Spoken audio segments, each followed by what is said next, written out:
failure is always going to be something that's going to creep into your mind. But I think it's kind of how we deal with that, because right. everyone's going to be afraid of it and it's always going to be there. But how are we going to use that? How are we going to like deal with that? And I think a lot of the times you need to be like realistic with yourself and be like, yeah, that is an option. Failure will happen. And just be accepting of that. Because if you go through life thinking, oh, I just have to succeed in anything, I'm not going to fail at anything, and you think failure is just like the worst thing ever, then I feel like you're just going to get really disappointed in life. This episode is brought to you by West Coast Beach, a year-round beach volleyball club on the west side of Los Angeles in Santa Monica, California. At West Coast Beach, we aim to get 1% better every day, both on and off the court. You can find more info about us at westcoastvbc.com and on Instagram with handle @westcoastvbc. All right, I'm here with Lily Justine. Lily, thank you so much for being here. You are a UCLA Bruin. You're a two-time national champion back-to-back, and you're a West Coast coach, and you're an all-around awesome, inspiring person. Thank you so much for being here. Thanks for having me. Yeah, for sure. Excited. Cool. Let's get right into it. What does living an inspired life mean to you? I think living an inspired life essentially means you choose the life you want to live because it's what you want to do. So, like a lot of times people do things because it looks good on a resume, or your parents tell you to do it, or what, like this and that. But that's like someone telling you to do something, and that's not really inspiring you to do it. It's just someone telling you to do something. So when something or someone inspires you to do something in your life, it's because you want to do it. It's not like someone telling you that you should do it. It's just like you have a desire within you to do it. So that's what I think living an inspired life means. And I'll just to give an example, I guess, for my own life is when I was in high school, I decided I wanted to become a doctor. Because I was inspired actually by my dermatologist who I was seeing at the time. And he had played college football and was pre-med at the same time. And I thought that was like amazing. Like that was so cool. And so he kind of inspired me to go down that same path. And it wasn't because, my parents are teachers. They weren't like telling me to become a doctor. No one was, not my teachers, my parents, someone was like forcing me to do this. This was just somebody inspired me to do it, and it's purely my passion to do it. And That's so awesome. I think it's just a profession I'm passionate about, and I think that's what everyone's life should be centered around, is doing something you're passionate about that you're inspired to do, and not doing it just to do it, doing it for yourself. No one else telling you what to do. This is just what I want to do. It's what I'm passionate about. So yeah, that's my answer for that. That's awesome, Lil. That's great. Let's talk about athletics. What does having an inspired practice mean to you, and an inspired game? Yeah, so I was thinking about this, and I was actually thinking about my coach, Stein Metzger. Shout out Stein. He's a legend. He's a legend. So he talks to us a lot about like setting intentions for practice. So to answer this, I would say I equate an inspired practice with an intentional practice. Love that. And like, so in the beginning, when I was like a freshman, I used to just think like going and showing up to practice and going through practice, that was enough. I just thought that was enough, but it's really not. If you want to like reach the next level and tap into like your further potential, I think more is required. And that's kind of what Stein has taught us as a team. And it's kind of like a mind-body connection.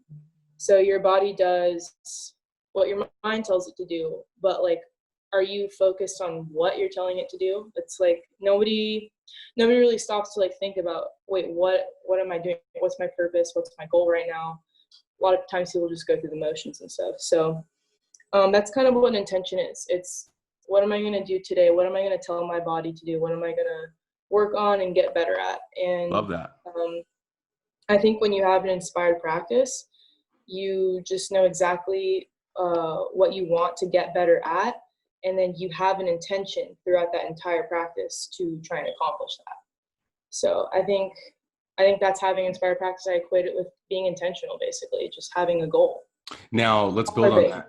Yeah, that's great. Let's build on that for a second. What about an uninspired practice? Because it's kind of difficult to be inspired every single practice that you do. So when you're like not having a good day or you're having a practice, you know, what are some tools or some things that you can offer that you can snap right back into being an inspired place? Yeah, I was thinking, like, a lot of times, like, we'd have early morning practice and I'd just be like, oh, I'm just so tired, or, you know, just not feeling, if you're not feeling it today, like, it's okay. It's not necessarily like I have to perform at the best every day. It's kind of like I have to just put myself in the mindset, because your body's going to be tired. You're going to be sore from previous weights, practices, whatever you had, school's going on. But no matter what, I mean, I like to think of it as, okay, well, this is my chance to just like put everything else behind me and just focus on, just pick one thing, being intentional. I can just pick, okay, I'm just going to try and get my platform out earlier today. Like, that's just one very small thing. And I think it really helps the mind to like focus on one particular thing. Even if you're worried about other stuff, or if you're just feeling tired that day, whatever it is, like, if you can just focus your mindset on like one particular thing, one like small intention, then I think you can get through the practice. And honestly, you'll feel a lot better about it, because you'll be like, well, I did what I accomplished. I got better today at something. And yeah, that's just getting better, getting intentional about it. Love that. Yeah. And how about competition? You know, when you're, because it's difficult to have an inspired game every time you play, similar to the practice, but you know, we all get a little bit more pumped up in competition, you know, we get a scoreboard and it really, and it counts, you know? So, talk to me about an inspired game. You know, what does that feel like? And also, what's the main difference from the practice and the game? Yeah, well, like you said, I think a game, there's a lot more pressure to it, obviously. Like, yeah, it matters for something. And like, personally, I kind of didn't like to think of a game like that, because I thought that was putting a lot of added and unnecessary pressure on myself.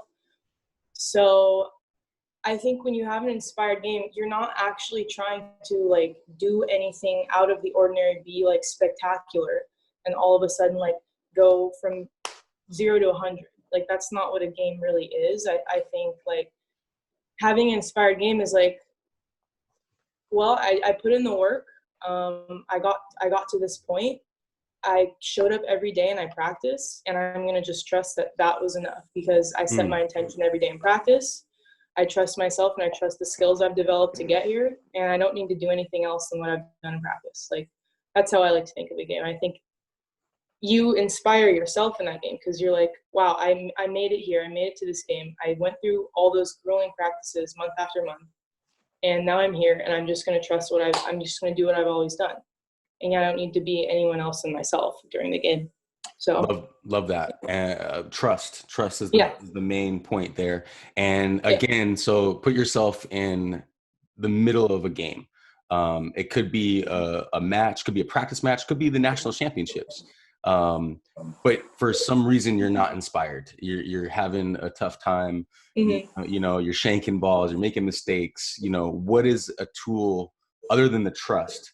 And I got those, but what is something else that you can think of or you can do to snap you back into an inspired game? Yeah, so a lot of times, especially if it's a really close game and you're kind of like right in the heat of it, and you feel like things are going too fast, and it's all kind of all over, but you're fumbling, whatever. I like to just, like, if it's beach volleyball, I like to like just look at my partner, because I think like that's a really great thing about volleyball, is it's just you and another person out there. And that goes along the lines with trusting yourself and trusting that you put in the work, but also trusting your partner and that they're going to be there for you too. And I remember in the national championship game, it was really close in the second set. It was like neck and neck. And I just remember I would just like looked at my partner, Sarah's mom, so I looked at her, and she was just like, hey, let's just do this. she was just like, so she just inspired me. I was like, all right, yeah, like it was nice to just take that moment and look at someone else who's literally in the same boat as you, going through it with you, and be like, oh wait, like we can do it. Like this is what we've been doing all year. Like we totally got this. And it was nice to just kind of, I would call it like a breather. You just take like a breath in, you just look at someone, connect, and then, okay, it's going to be fine. You know, if it's moving too fast or whatever, it's nice to just take that moment to share with your partner in that experience. So that's what I'd say. Yeah. Love that, Lily. Let's move on. Let's talk about emotion. What are the differences and similarities in emotion from both? Emotion from practicing the games. Yeah, because they are different. I mean, obviously, a game is, I would say, a lot more emotional due to pressure, opponent you're playing. Maybe you're playing SC if you're me, and it's just really like high-strung game. There's tons of fans, everyone's cheering around you, right? Like it's definitely a lot more emotional than a practice, than an ordinary practice. But that's when for me, I like to think of it as, okay, I'm hearing all this noise around me, but I'm like quiet with it. And a lot of it, like I like playing with emotion in a game if it's not going to hinder me, if that makes sense. Like, yeah, what do you mean by that? Sometimes I think everyone's different, obviously, but for me personally, when I get too riled up and too fiery, then it kind of backfires on me, because then I play a little more stiff and I'm just playing like angry, and I don't really want to play like that. I think it's good for momentum. Like say you're down 3 points and then you get 2 more points, you're going to want to cheer for your partner. You're going to want to get excited. But I think, overly aggression and just yelling at the other team or anything like that, where it's like, oh, that's a little too far for me. And I'd like to just focus more on me and my partner and how we can use our emotion to help us and not like hinder us in any way.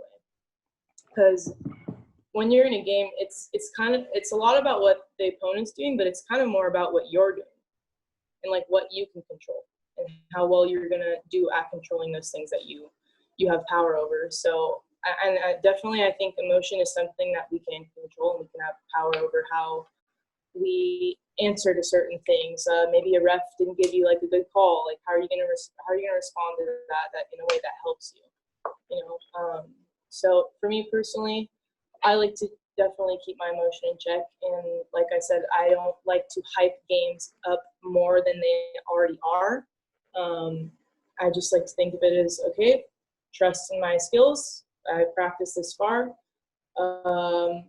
Maybe a yell here and there if my partner does something really cool, but like other than that, it's just, it's just a game. And yeah, I use emotion in a way that I think helps me, but I don't overly use it because it's there for a reason, and I think it's good. But sometimes it hinders us, so we just gotta keep it in check sometimes. Yeah.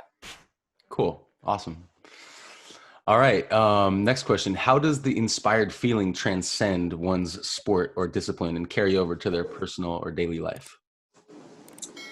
Well, yeah, so being a student athlete at UCLA is definitely one of like more rigorous universities in the nation. Right. So I thought my discipline that I learned in sports and like I said, being inspired at practice, being intentional, I liked to carry that over to like my study habits or stuff like that, like going through school, studying for tests and all that.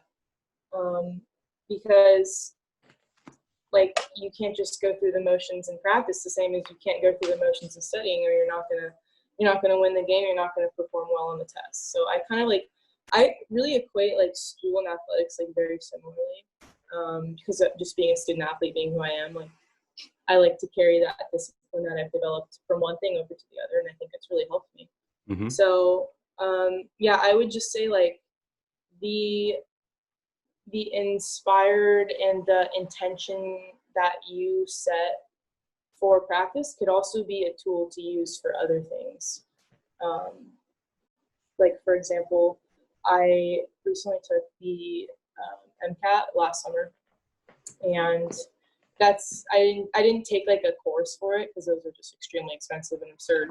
Sure. So I just did a self-study, and I would have to just every day I would have to plan out my study schedule, and I just kind of like mirrored like the intention I was talking about with practice is kind of like the intention of that day with my study habits. So today I'm going to study biology, like, and I'm going to get better at this certain thing, like memorizing proteins or whatever it is. And I just think it just so parallels like what I've done at practice. Today I'm going to get better at hand setting. Like, it's just those little intentions that you're setting can be carried on throughout like your life, whether it's sports or other activities in your life. So that's what I like to think. That's great, Lil. Yeah. That's awesome. We're going to talk about flow now. Okay. Can you identify when you are in the game, in the flow? And we talked about the inspired feeling a little bit, but in the flow or in the zone is a little different. It's kind of like when everything's just working, and everything's feeling so good. So can you identify when you're in that moment, or does it just kind of creep in and just kind of go away? I mean, how do you identify it? I honestly never identify it until the game's over. And I'm like, wow, like that actually, like, because when you're in like the game, you're just, at least for me, you're just thinking about, okay, this is what I'm going to do for defense. This is who we're going to serve. Like you're not really thinking of like other stuff. Right. And then once the game's over, like, it's like, wow, I was really in the zone that game. Like I felt really good about that game. Sure. But I think if you're in the game, you can probably tell. I mean, obviously, if you're scoring well, you're siding out at a good clip, like obviously you're doing well. But I think you can tell you're in the flow when you like don't even know you're in it. I don't know if that makes sense, but yeah, it does. Like how I said, I didn't even realize it till the game was over. It's like it's just like focus. It's like hyper focus. Like you're just so into the game and nothing else matters. You're just focusing on, okay, what can control? What do I need to do in this moment? And then, yeah, when it's all over, you're like, oh yeah, we executed. We did well. We were siding out, doing all this at like a good rate. And yeah, it's like something you don't even realize you're in until you're in it. It's crazy, but that's all I can really say about it. Yeah. So I'm just kind of thinking back to my competition days and the moments that I've felt that. And I can kind of remember the times that I was really in it and I was like locked in. Yeah. Kind of a athlete term, locked in. And yeah. And I guess my next question is, can you practice that before you get to that moment? And not only can you practice it, but can you bank it? Because that's really what this project is about, is to try to get to that feeling and bank it in practice so that it's already there in the game. And I love how you talked about trust, but like, does anything come to mind where you're like, okay, this is what I'm going to do. This is my intention. And I'm going to bank this moment for later when it really counts. Yeah. Well, so I guess to go off of like my whole approach with it is if you're doing well at being intentional in practice, then when you're in a game, you can always reflect on those intentions. And so like if you need to side out and you remember, that one day in practice when I did like 50 side outs in a row, what I was focusing on like that one thing in my platform early every time, then you can just trust yourself. Okay, you remember that intention, getting my platform early. And that's like the next thing you're going to focus. It's like picking that one thing. Right. And like you said, being locked in, or like what I said, being like hyper focused is kind of that same thing. Oh, like remember this intention, let's nail it right now. And like a game is kind of like a culmination of all the intentions you set. So if you're ever struggling at one specific aspect, I think it's always helpful to just reflect back on that time in practice when I was in that state of focus and I was just focusing on that one thing. So that's what I would say about that. But it is definitely hard to get into a flow state, but mind over matter, I think. So yeah, it's all about how you're thinking about it. Yeah. Yeah, it's all about being intentional and trusting. Exactly. I love that. Yeah. Okay, cool. I love that. Let's move on. Let's talk about sources. Where do you get inspiration from? From whom? Hmm. Well, I'm gonna start with my parents definitely, because they they worked so hard. They just nonstop work, and I love them to death because they do it for me. Put me through college and all this, and they're just so hardworking and dedicated to what they do. They're both teachers, like Oh, cool. modest salary, modest life, but they're they just love what they do.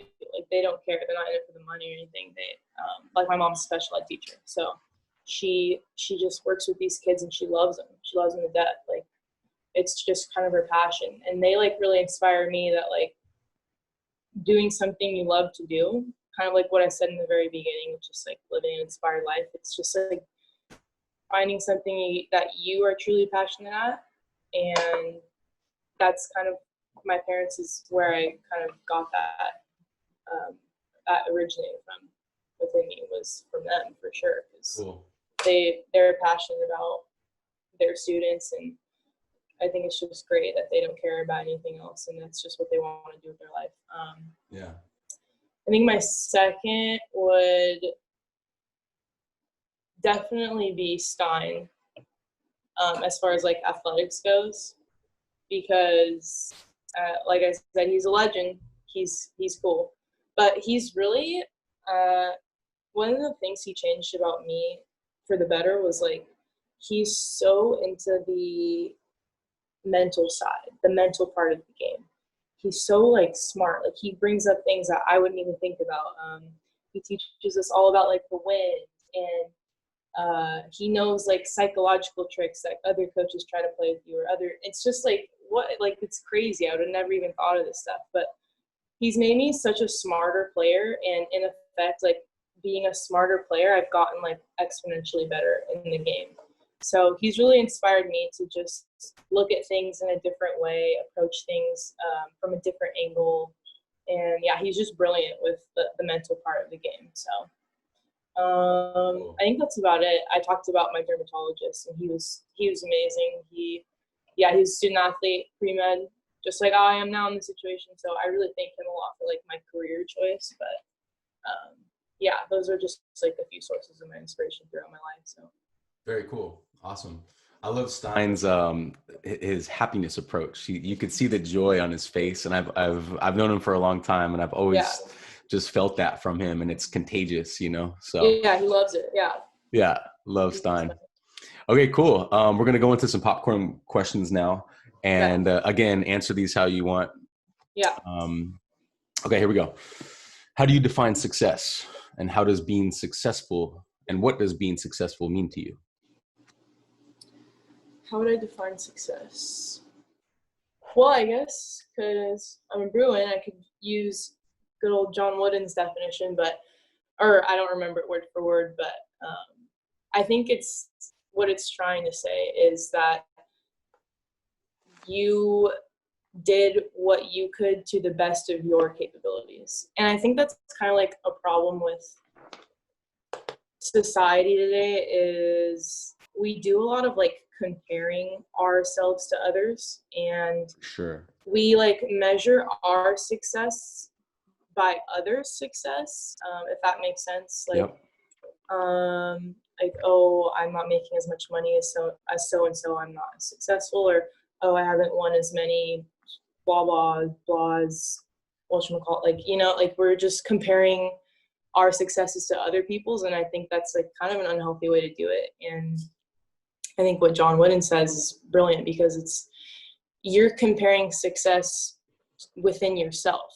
Mm, It's like a measure of your own self-worth. You're not comparing yourself to others' worth like that, because that's not important. That's not going to matter to you. What matters is how you're doing each day to be the best that you can be. So yeah, I think that's I would use to go off of John Wooden's. I would use that definition of success is just knowing that you did your personal best to achieve something. And not worrying about what others are doing. But yeah. love that. That's awesome. How do you consider the idea of failure? I think the idea of failure, I just think it's a new opportunity. I mean, I think a lot of times people are very scared of it. And I mean, that's natural. Like, I'm scared I'm not going to get into med school. I'm at the national championship. I was scared I was going to lose. Like, those are always like possibility. Like, failure is always going to be something that's going to creep into your mind. But I think it's kind of how we deal with that, Right, because right. everyone's going to be afraid of it and it's always going to be there. But how are we going to use that? How are we going to like deal with that? And I think a lot of the times you need to be like realistic with yourself and be like, yeah, that is an option. Failure will happen. And just be accepting of that. Because if you go through life thinking, oh, I just have to succeed in anything, I'm not going to fail at anything, and you think failure is just like the worst thing ever, then I feel like you're just going to get really disappointed in life. So I like to look at failure as just, yeah, that's going to happen. But it's an opportunity. It's in a game, if we lose, it's just a learning opportunity. What do we do wrong? And if we get to play that team again, what can we change? And if I don't get accepted to one med school, then it's okay. Like, I'll learn from that and maybe tweak my application a little bit for the next med school that I apply to. So I think it's, yeah, just, I mean, using personal examples from my life, like, I realize it's going to be there. I don't act like it's not a thing, because I think that's unhealthy. I think we need to acknowledge that failure can happen, but it's how are we going to respond to our awareness of it? Are we going to be afraid and let it control us, or are we going to accept it and if it happens, learn from it? So, yeah. That's great. I agree. What are the most successful habits that you do on a consistent basis? Oh, let's see. Well, my habits. So, I mean, to give an example of this whole quarantine situation, uh, I kept my habit of working out, I guess. Hmm. So, or I guess being on a schedule. Like, if you're kind of like at a loss in what you should be doing, I think it's good to always like keep yourself on a schedule. So I guess one of the habits I've adopted over the years is just kind of just like planning out my day kind of thing, like almost like a to-do list of like what am I going to do today? And especially I think it's really helpful during this time when there's not a lot going on to stay on my schedule. So I have like every morning I get up and like work out or something. Cool. So I just think it's like nice to, and I like write it out. I write out my schedule. So I think that's like a good habit, just like writing out your schedule so that you have an intention for the day. I can't even think of what other habits I have. I don't Can I know. ask you about that? Like, when did you Yeah. start doing that? Because I didn't start doing that, I don't think until after college. But we Yeah. could, if we could inspire the youth, which is that's what this project is about, to Yeah. start doing that earlier, I think that would be great. So when did you start doing that? I think I started doing it when I got to UCLA Okay. because I had a lot on my plate, and Right, right. at first I was really overwhelmed. And once I started getting intentional with it and making myself like those daily schedules of, okay, I have practice at this time, I have this hour to study this, blah blah blah, class here. So I think that really helped me compartmentalize my day and do like focus on each thing that I had to do that day and give it my full attention. Because if we go through a day, like, oh, if I go through my workout worrying about blah, blah, like I'm not gonna have a good workout. And it's not gonna be intentional. So I think it's nice if you can get in the habit of like setting yourself a schedule or like a to-do list of what to do for the day. I think that's really helpful. So you can focus on each thing and give it your full effort and energy. So yeah, That's I would great. say that. But yeah, I definitely started when I was a freshman because there was a lot on my plate and I was overwhelmed. Right. So I think compartmentalizing and scheduling everything out in writing, it helped a lot. Cool. Yeah. Cool. Let's keep moving. What is the most important lesson that helped shape who you are today? The most important lesson.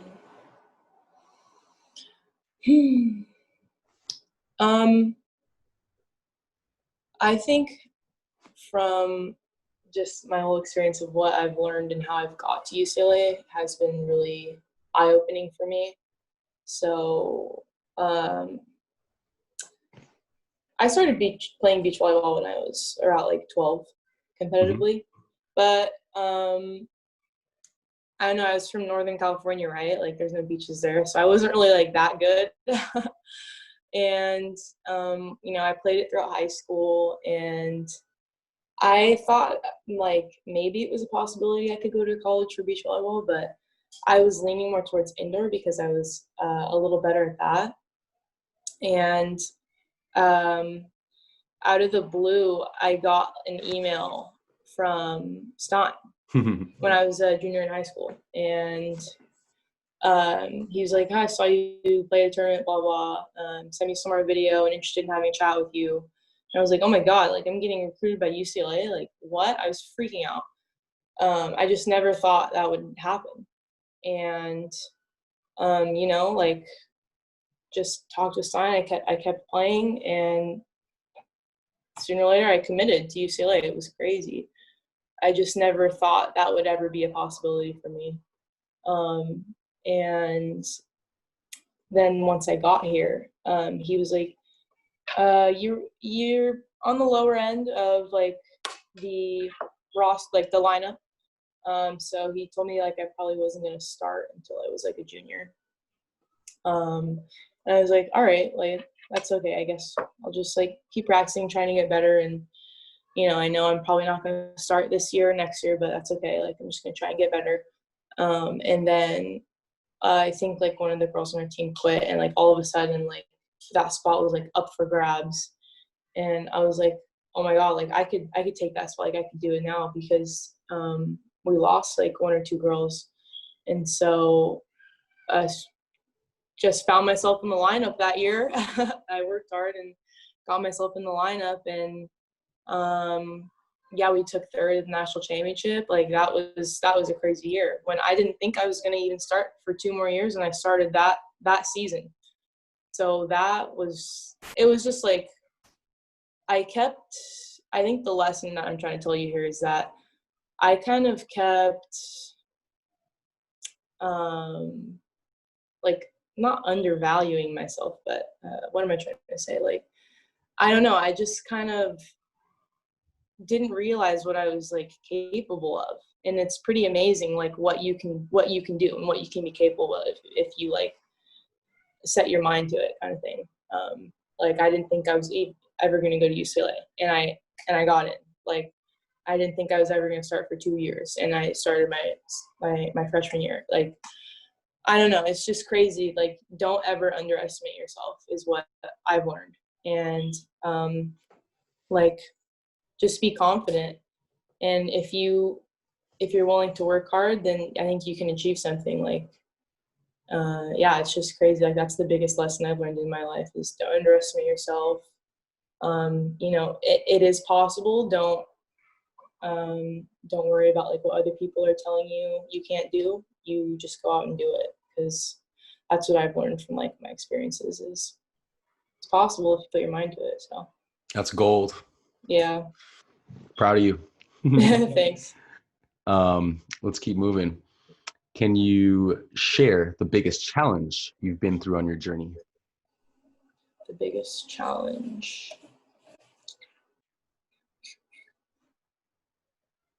Let's see. The biggest challenge on my journey was probably just trying to balance my studying and my athletics. Sure. I mean, it's just like I said, it's just a lot to be, pre-med and being a student athlete. because you're practicing like 25 hours a week. You have games on the weekends. You have a full class load. You don't have time for anything else.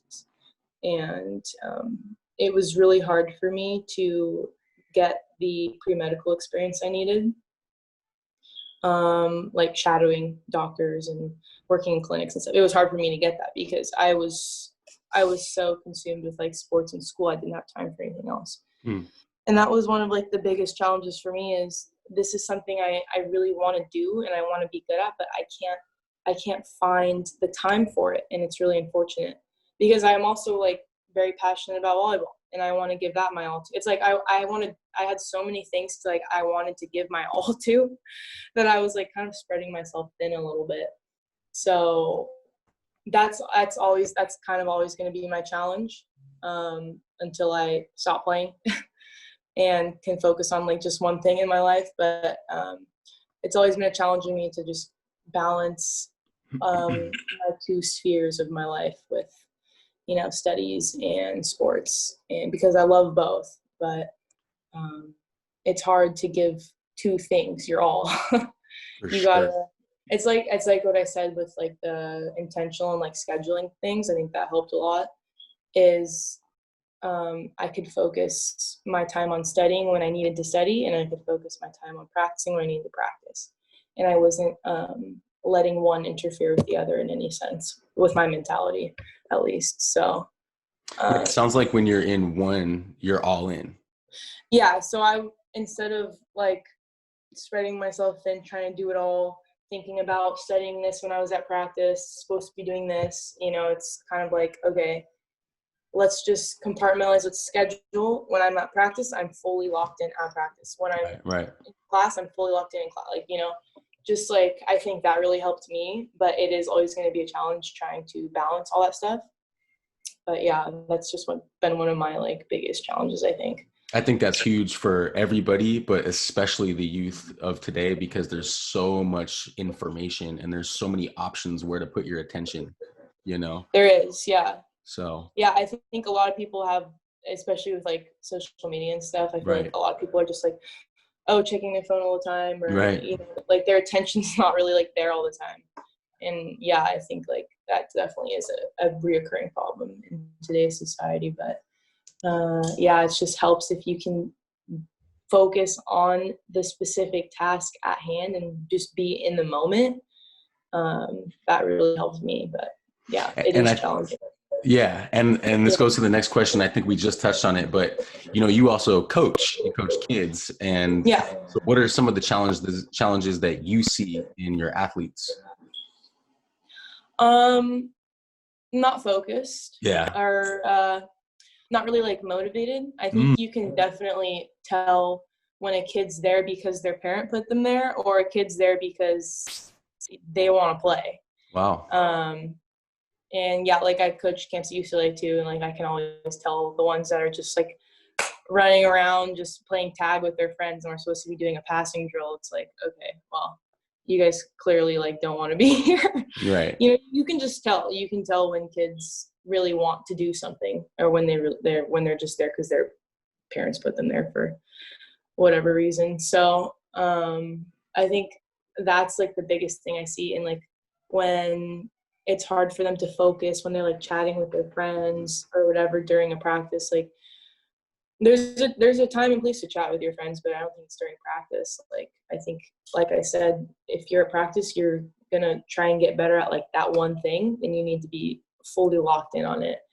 And I think kids have a hard time understanding that. Like I have a hard time understanding that too. I was just like that. Like it is hard to be, you know, with your friends at practice. You want to have fun, and I think it's important to have fun. But I mean, if you're there for the right reasons, then you're gonna want to be locked in at that particular moment and try and get better that day. So yeah, that's the biggest thing I see. Love that. How important is the idea of having impact to you? Having impact, I think it's huge. Especially like relationships, like that you make throughout your life. Like one of the reasons I want to be a doctor is because I want to have a positive impact on other people's lives.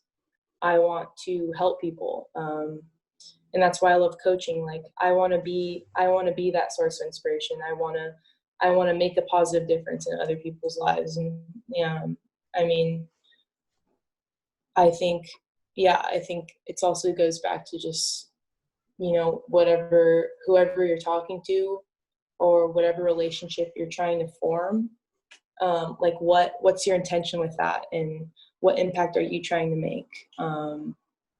So yeah, I think intention really goes for everything, whether relationships or practice or school, whatever it is. Like, do I want to have a positive impact, and what am I going to do to like achieve that?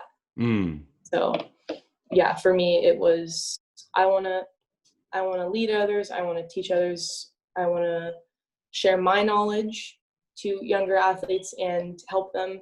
I want to make a positive difference in people's lives.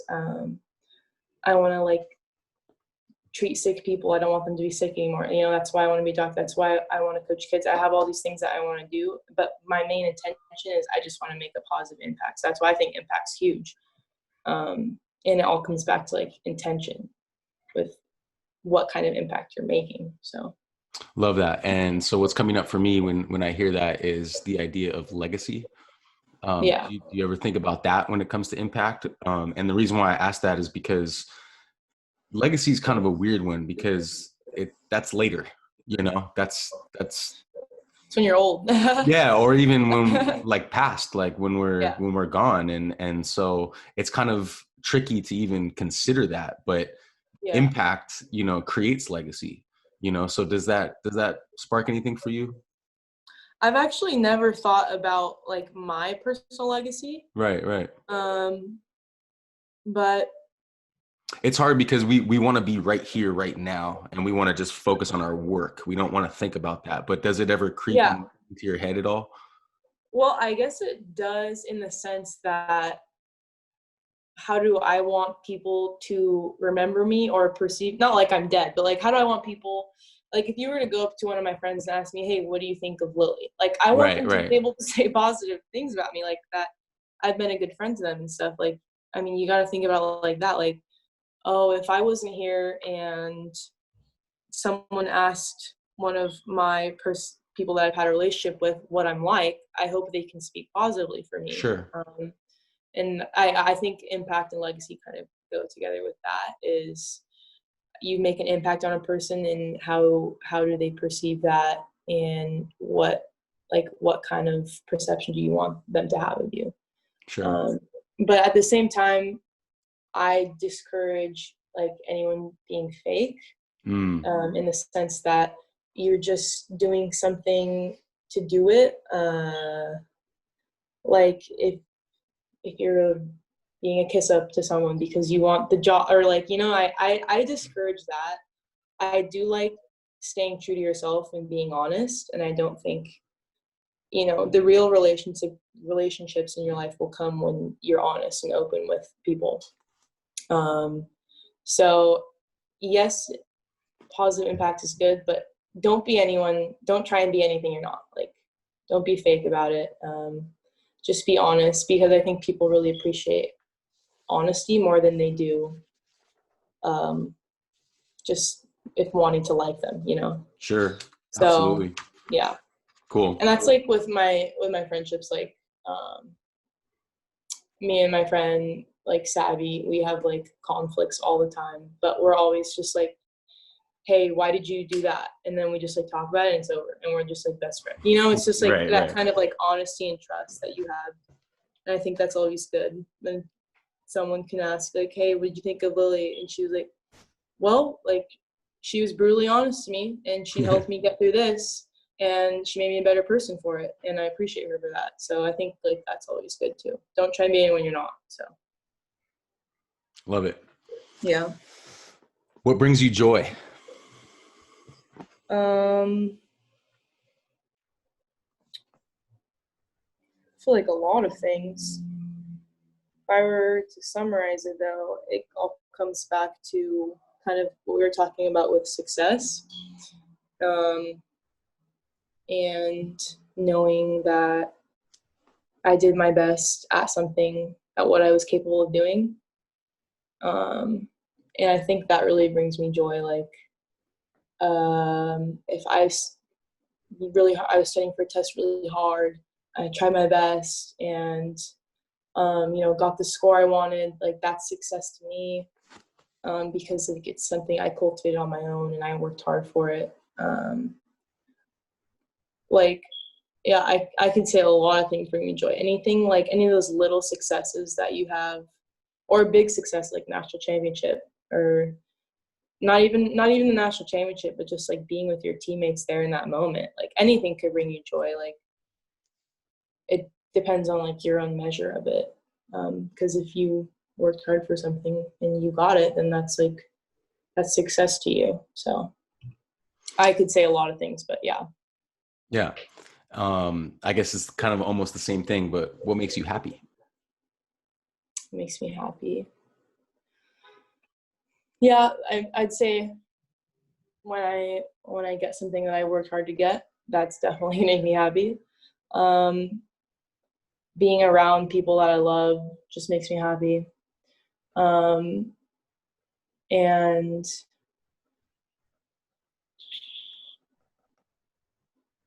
yeah, teaching others, helping others, like that just always makes me happy. Just like, when you just like work with a younger athlete and you just see them like getting better a little bit each day and you're like, wow, like we're actually doing this together. Like this is so cool. Like that makes me really happy to see that. Yeah. Cool. But yeah, it's just stuff like that, like little things. Cool. What's the best piece of advice you've ever received and why, and from whom?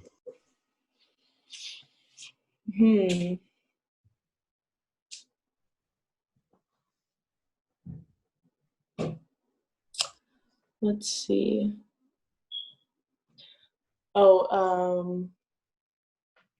So this goes along with my answer for where you asked me about, like, I was just telling you about how I got to UCLA and stuff. Now I didn't think I was gonna. I forget what did you ask me with that? It was like. Oh, the biggest challenge. The biggest, yeah. Mm-hmm. Or the lesson. The lesson, yeah. Lesson, yeah. Like to go off of what I answered for that with like my whole spiel of how I got to UCLA and how I started and stuff. Sure. I was an intern at this physical therapy clinic back in my hometown, and the PT there that I was like shadowing and working with, her name was Julie. I was just talking to her about like physical therapy and like, oh yeah, like I want to go into the healthcare field. Like, I wasn't sure what I wanted to do yet at the time, but she was like telling me about physical therapy, and I was like, oh wow, like maybe I want to be like a physical therapist. That'd be cool. And she was like, you're like so brilliant. And she just basically said like, you shouldn't sell yourself short. Like I think you should just shoot for the stars. And if you don't get it, then shoot for the moon, you land among the stars. That's what I meant to say, sorry. But like that was basically what she was telling me, is like you should aim as high as possible, because who cares if you fail? Like that you aimed as high as possible and like you're still gonna land like in a totally good spot. And I just remember her like telling me, you should be try and like be a doctor, like you should go to medical school. And I was like, wow, like she just like really believes in me, like this is cool. Like I shouldn't sell myself short. I should like try and accomplish like the highest goal possible that I can set for myself. So she really changed my perspective with that. That was nice. That's great advice. Yeah. That's awesome. This almost kind of parallels that, but it goes a little deeper. What is your ultimate why? My ultimate why? Just kind of like my ultimate why not? Like, why not? Like, why not aim as high as possible? Like, who's stopping me? Like, why can't I be a student athlete at Division I college? Like nothing is really, I feel like nothing should be holding us back. And it's not really a question of like why for me. It was a question of like, what's the worst that can happen? Like, why not? And it goes along with like, you shouldn't be afraid of failure. Like, you should know it's there, but that shouldn't stop you from doing things. And it's kind of just, I have this like, I'm never settled, like never settle mentality. Like I'm just never, I always just want to keep challenging myself. And I guess that's kind of my why, is like, let's just do it. Like, keep challenging myself. Why not? So yeah, sorry, that was kind of a weird answer for that, but that's how I think about it. No, that's great. It's actually kind of a weird question. You know, when I was writing these questions, the reason why I included that question is because I think a lot of times we lose sight of our purpose. We lose sight of what are we doing here? You know, okay, yeah, we're trying to win a volleyball game. Okay, why? You know, what's the ultimate why? Because you know that like there's like that funny thing where it's like the kid asks their dad why, and the dad's like because this, because this. But like the ultimate, it's hard to answer. It is hard to answer, but the ultimate why I feel like is important to try to grasp. You know, and for me, the ultimate why is inspired living. Like that to me is the goal. But I feel like all of us need to have a direction. You know, and I love how you said why not, and never settle and keep challenging yourself. Those are great whys. You know, and so. You know, it's kind of like a compass almost. It's like, am I going in the right direction? You know? Yeah. So it's kind of like a self-check. Yeah. And that's why I like I like how you said why not. That's good. Yeah. You know? Yeah. Because there's really no reason why not. There really isn't. Right. You want to do something, do it. Yeah. Why not? Cool. Looking back on your journey, Lily, is there anything you wish you could change, and why?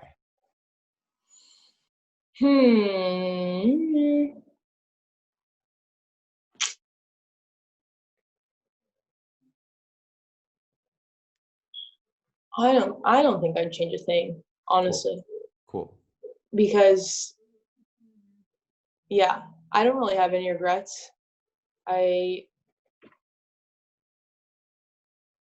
think at first, like I said, like I wasn't really I didn't realize what I was capable of, but now that I've been through that and that I've learned that, it's like, wow, like that was just such an amazing journey that I went on. I wouldn't like change anything. Sure, like I guess I could have had a little more confidence and believed in myself a little more. But at the same time, like that was part of my journey, was realizing that confidence and realizing that I am capable of so much more. So I don't know. I don't think I would change anything. I've had like a fantastic experience at UCLA, and I'm just excited for what my future holds. So I'm not going to linger on anything in the past. Cool. That's great. Looking at both pyramids, and I have them here, and I emailed them to you, but you know, you could just kind of look at them, or just, you know, you just tell me whatever you feel. What spoke loudly to you from both pyramids? What would you include that is missing? Yeah, let me look at them. Yeah. Cool. We have like a really cool, like wooden pyramid. Like it's made out of wood, hand carved. Oh, cool. Pyramid in our locker. It's so cool. Cool. And you know, for those, if we ever post this, for those watching, like at UCLA, you know, this pyramid, this John Wooden Pyramid of Success was painted on the outside of the gym, so it kind of gets in your head every day. It does. It really does, like subconsciously. Yeah. Let me see. I'm pulling it up.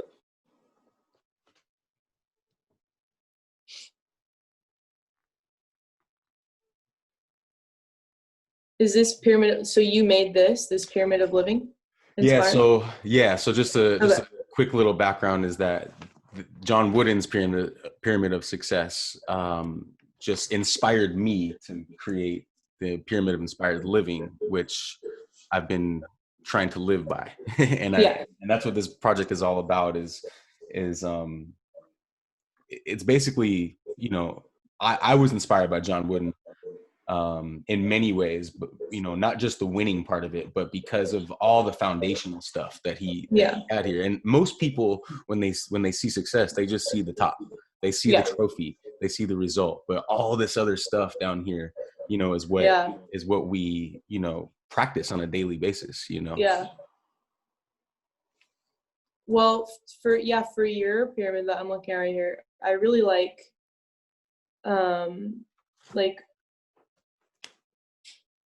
I don't know. I just like the friendship one. Cultivate quality, long withstanding relationships, and always make new friends by meeting people on their level first. I really like that. I was just reading that. Cool.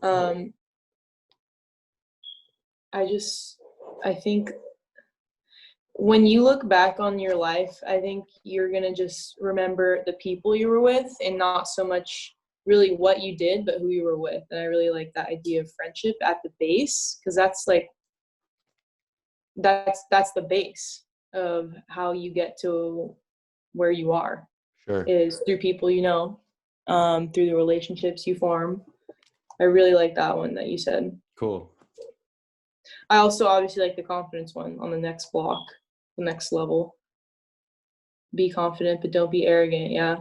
Yeah. Be here now, knowing that you are right where you're supposed to be. I love that. That's like totally what I said. With just being intentional, being here now. Yeah. Trusting.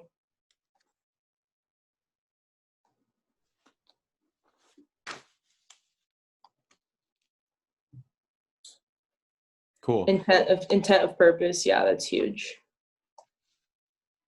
Keep doing it passionately. Yeah. So like I said, with inspired life is having that intention and doing it with passion and not doing it because someone told you to do it, but doing it for yourself.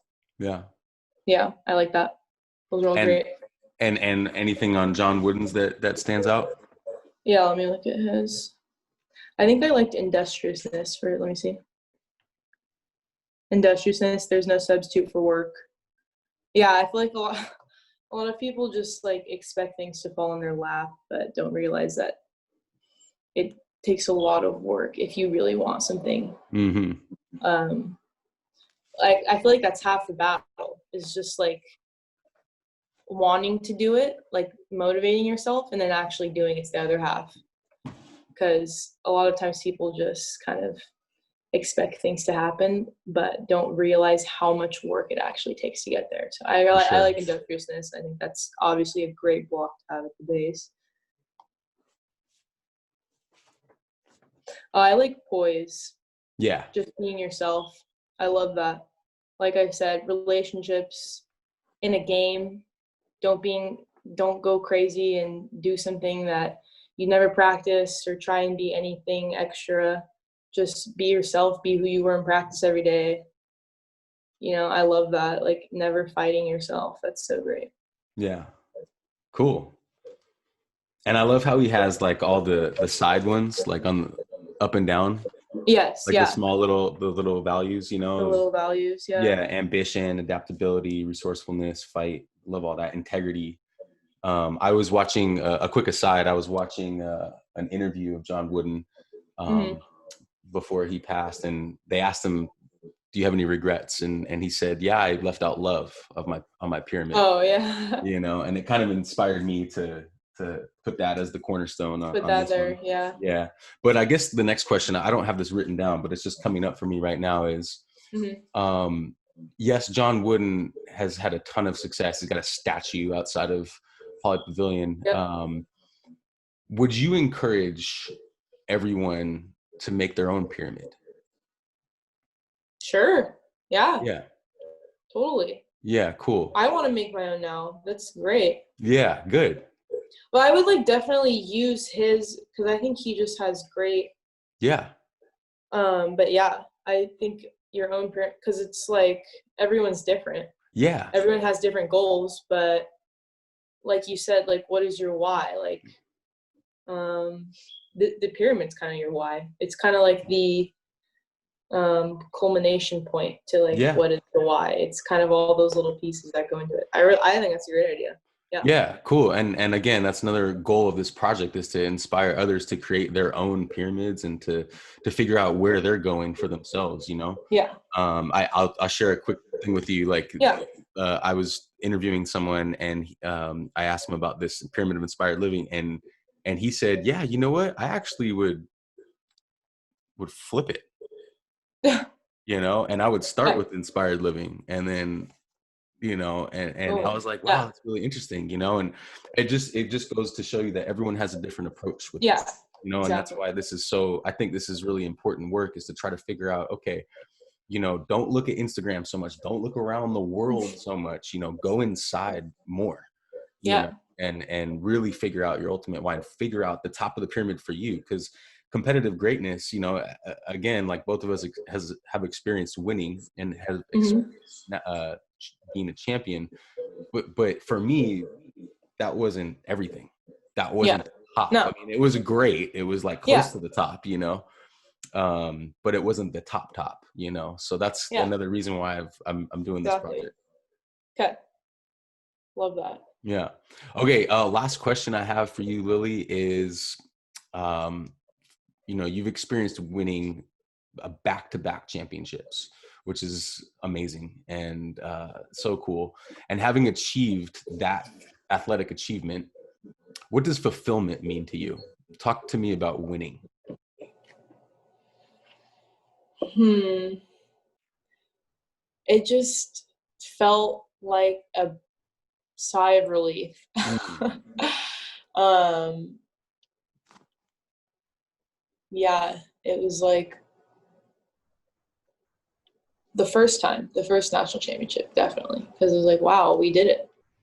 Um, and then a week later, you're like, all right, I'm over this. Next championship, let's go. Cool. Because you just get that first taste and then you just want more. You're like, we we can do this now. We know for sure we can do it. Let's go out and do it again. Like, I think that was kind of our mentality the second year. It's just like, done it before, let's try and do it again. Like, we're so excited to get back out there. And we're excited to get back out there this year too, but unfortunately with COVID, everything kind of went south. But yeah, winning those back to back was just like breath of relief. Like, it's so nice to just see all your hard work pay off and know that like everything, every tear you shed, blood, whatever, like it was worth it.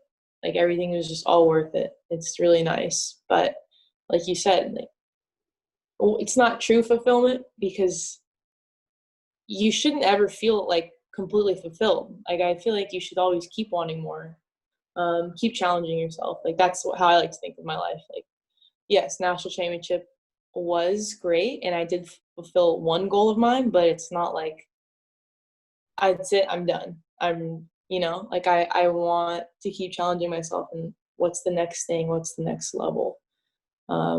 So yeah, I think that goal was fulfilled, but is my life fulfilled? Hell no. I'm like, I want to keep going and keep trying new things and challenging myself in any other aspect. So yeah, that's how I think of that. That's awesome. Yeah.